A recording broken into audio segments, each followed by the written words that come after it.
What's up guys, it's Kevin here. Today I'm going to explore Klang, which is also known as the royal city of Selangor. It's a really beautiful day, super sunny. Klang is also the place where my parents were born and where they grew up in, and I thought why not I make a video to uncover some of the cultural heritage and also significant sites. So come along with me. My parents will always bring me and my siblings back here when we were younger, like almost every other week. And the thing is, I actually never really explored some of their cultural heritage. So our first stop today will be one of the oldest Hindu temples in Klang. And this is the Klang Natukotai Chetya Tenda Yutapani Temple. It's one of the oldest temples in the vicinity, about 150 years old. It's now an important culture and heritage of Klang. And we can just see that it has been recently repainted to now really splendid and colorful, vibrant hues. Lots of deity figures outside.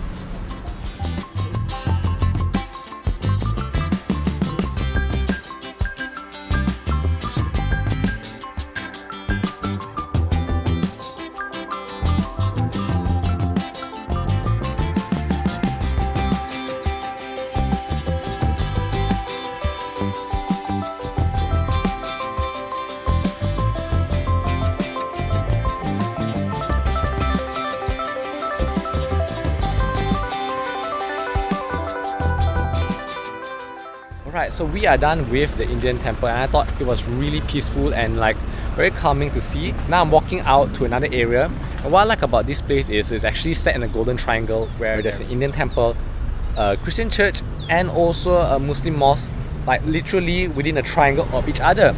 So it's really diverse. So our next destination will be the Indian Muslim mosque. Alright, I'm trying to see if this mosque is open for visitors, and I think it is. So there's actually a dress code over here that you should adhere to before entering. So a few things about this mosque is it has a history that goes way back to 1910, although the current building architecture was made between 2007 or 2009. Aside from that, the architecture bears some resemblance towards South Indian mosque style. So that's why it's a bit different compared to the Malay mosque that we normally see in Malaysia. Right, I'm now inside the mosque and it's pretty quiet because it's about like 10:40 in the morning on a Saturday, so not many people inside. So I'm about to head upstairs to see the main prayer hall. So you can see this is a really cool staircase with lots of nice lighting. Look at that geometry. Right, now I'm at level 1 of the mosque. You can see it's really calm and peaceful. We have some beautiful mosaic tiles all over the pillars right here. And this blue carpet area, I presume, is like the outer part for people to pray. And there's actually an inner section over here where it has this beautiful interior, and I guess it's a more sacred and holy site. Yeah, so check it out. This is a really nice spacious area for people to pray. Let's see what's inside. Wow, check it out guys. It's so beautiful. And look at that top of the inner dome with all the intricate patterns on it. I would say this is a really beautiful interior. My first exploration of this mosque right here in Klang. I'm surprised I didn't come any sooner, because it's really nice. And also, even though the fans are not on, but it's not really that hot, probably because of the materials and also the white color. It kind of deflects the heat and gives this like a nice cool breeze that comes in. So I'm not like severely sweating or hot, even though the sun is really blazing out there. There's also another level upstairs, so I'm not sure if I'm going to go up. Alright, now that we've finished exploring the mosque, we are actually facing Little India right here. This is the signage.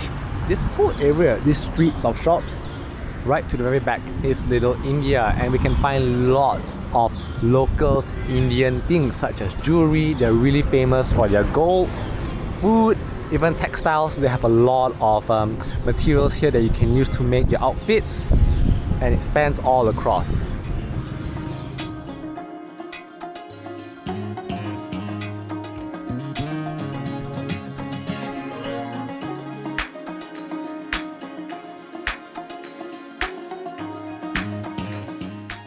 So if you really want to explore new things, you should really come to this area, Little India in Klang. you'll see lots of things you've never seen before. Paintings, rich heritage, and it's just so eye-opening. Somehow while walking around, I managed to find a mural street art in these little alleyways between the shops of Little India. We have Alice in Wonderland here, that's the caterpillar.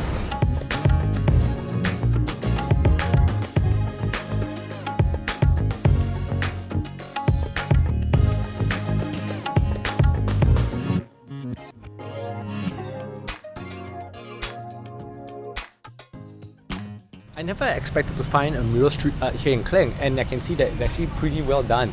Like the paintings, the strokes and the colors, they're so vivid and bright. And this street is also like pretty spacious and big, so you can have lots of photo shoots, right, rejuvenating the streets of Klang and making it more, I would say, touristy or vibrant. And right behind me is one of the old palaces that the Sultan used to live in, and now it's converted to a museum. So I'm not going to go in because I went in before, but you can just take a look.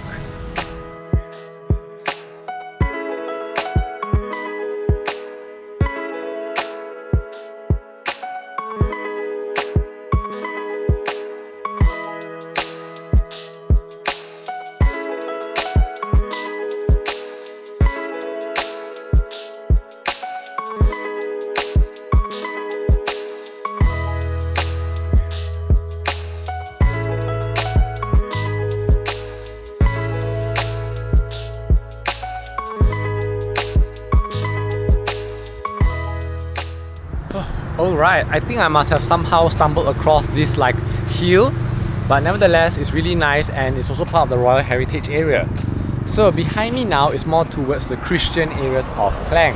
We have the really famous convent school here, which is the school for primary students, and also right behind me is the really popular Catholic church, Church of Our Lady Lourdes. You can even hear the bell. I think there's a wedding going on right there. Interestingly, even my aunt goes to this church, and I went in there before when I was young. It's really traditional as you can get.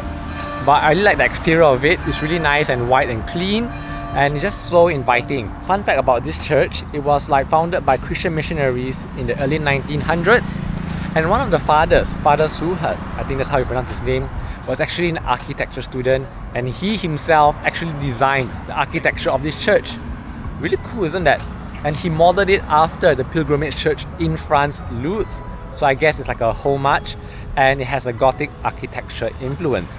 So it's still over here, testament to time and also a beacon of hope to many. Alright, we are now at our last stop and we're going to a Chinese temple. We are here at the Quan IM Temple. Wow, just look at it, it's so marvelous. So this temple was founded in 1892 by Hokkien immigrants from China who settled in Klang during the tin mining boom. So we're going to explore this place now, and I can see that it's really colorful.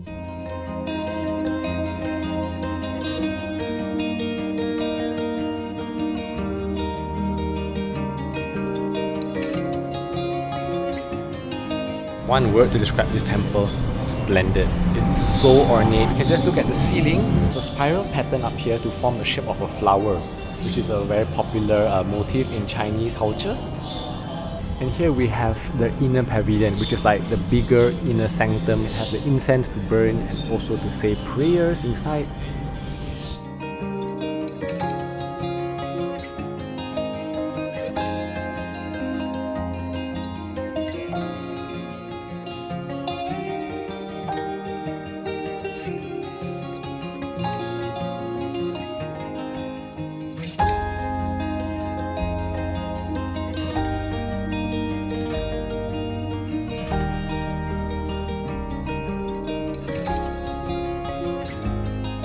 I love the airwells over here. You can see so much light shines into the temple. And one thing you'll note about this place is the repeated use of a few colors, particularly blue, yellow, red, green and white. And these colors are actually the foundation colors of Buddhism, which also represents like the elements like metal, wood, fire, earth and wind. So you will actually notice it all around you.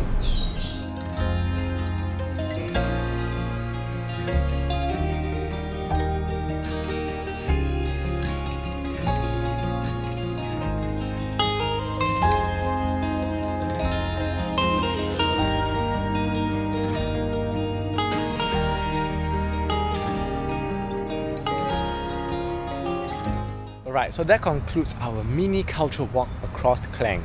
I know it was a tiny glimpse, but I hope this offers an insight to just how rich the heritage of this area is. What amazes me is just how there are so many different types of culture and religion that just coexist in this area together, and it's really nice to see that. Thank you guys so much for watching, and I'll see you guys next time. Bye!